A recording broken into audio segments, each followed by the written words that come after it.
Champions ట్రోఫీకి సన్నాహకంగా ఇంగ్లాండ్తో ఆడుతున్న one day సిరీస్ను team India ఘనంగా ప్రారంభించింది.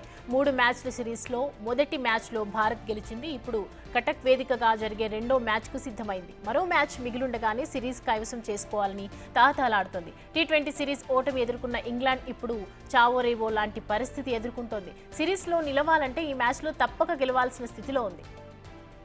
దాదాపుగా 185 రోజులైంది క్రికెట్ రారాజు విరాట్ కోహ్లీ వన్డే ఫార్మెట్లోకి రీ ఎంట్రీ ఇచ్చి. అతని రాక కోసం అభిమానులు 1000 కళ్లతో ఎదురుచూస్తున్నారు. మొదటి వన్డేలో మోకాలి గాయం ఎక్కువ అవడంతో రెస్ట్ తీసుకున్నాడు. ఇప్పుడు ఆ గాయం తగ్గినట్టు తెలియటంతో రెండో మ్యాచ్లో ఖచ్చితంగా బరిలోకి దిగుతాడని ఆశిస్తున్నారు. మరో 94 పరుగులు చేస్తే విరాట్ కోహ్లీ 14,000 పరుగులు మైలురాయిని దాటిన మూడో బ్యాటర్గా నిలుస్తాడు.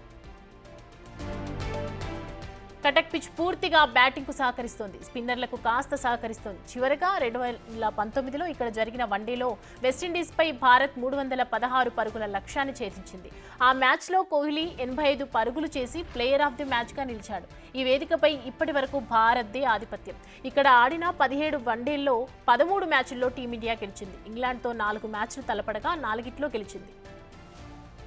వరుసగా ఓడిపోతున్న ఇంగ్లాండ్ జట్టును తక్కువగా అంచనా వేయలేం. జట్టు బలంగా ఉంది. మిడిల్ ఆర్డర్ కాస్త రాణిస్తే ఇంగ్లాండ్ గట్టి పోటీ ఇస్తుంది. ప్రస్తుతం భారత జట్టు కూర్పే పెద్ద తలనొప్పిగా మారింది. కోహ్లీ గాయంతో జట్టులోకి వచ్చిన అయ్యర్ అదరగొట్టాడు. గిల్ కీలక ఇన్నింగ్స్ ఆడాడు. ఇప్పుడు కోహ్లీ రాకతో ఎవరిని పక్కన పెడతారోనని ఉత్కంఠ నెలకొంది. బౌలింగ్లో హర్షదీప్ సింగ్ ఫస్ట్ ప్రయారిటీ ఉన్న మొదటి మ్యాచ్లో హర్షిత్ రానాను ఆడించారు. ఆ మ్యాచ్లో 3 వికెట్లతో ఇంగ్లాండ్ను గట్టి దెబ్బ కొట్టాడు. అటు బ్యాటింగ్లో ఇటు బౌలింగ్లో భారత్ ఎవరిని ఆడిస్తుంది, ఎవరిని పక్కన పెడుతుందో చూడాలి.